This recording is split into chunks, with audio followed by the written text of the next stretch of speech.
Mambo vipi? Mimi ni Willy Nkya na nipo katika banda la Yas hapa kwenye maonyesho ya Sabasaba. Kama unavyojua Yas ni mtandao wa viwango na provide internet yenye 4G na 5G yenye kasi ya ajabu. Internet ni kitu muhimu sana katika maisha, biashara na kila kitu. Au nabisha? Acha nikauliza watu tusikie kutoka kwao.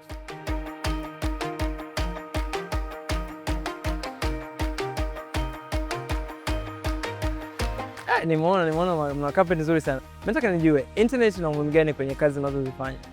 Internet kwetu sisi ina mambo mengi sana. Sababu inasaidia kwenye posti zetu kwa ajili ya kuskani mizigo yetu. Okay. Panga bei zetu. Okay.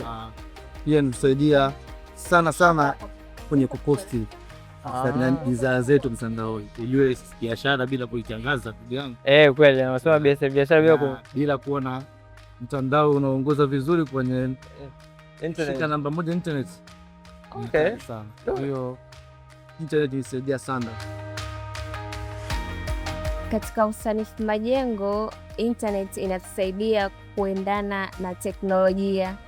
Kwa mfano, kuna baadhi ya vitu tulikuwa tunavifanya like manual, inatumia muda mrefu zaidi kwenye kompyuta. Lakini sasa hivi tunaweza kutumia muda mfupi kuvifanya kidogo, alafu tunavi upgrade labda kwenye AI hivyo, au kuna courses tunajifunza tofauti. Tangu nimeanza nikiwa nauza online. Okay. Yes.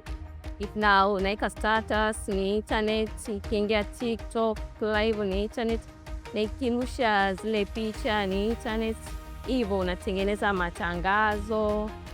Alafu pia na DM na chati na wateja. Yes. Kwa internet ina msaada mkubwa sana. Ila hivyo kwa internet ikikata unapo collection inatoboa? Hapana. Mimi kwa upande wangu siwezi kutoboa. Siwezi. Kwa mfanyabiashara ambaye anatamani ila kwenye sekta ya kuuza carpet au kupendezesha nyumba, unamshauri nini hasa kwenye swala la internet? Internet ni muhimu. Cha kwanza inamsaidia yeye mwenyewe. Okay. Kufahamu vitu mbalimbali. Kwa hiyo kama ni soko la internet izidi kukua, kuongeza ubora kila siku, izidi kukwama. Okay. Viwango vizidi, tuseme kama ni 5G hata okay.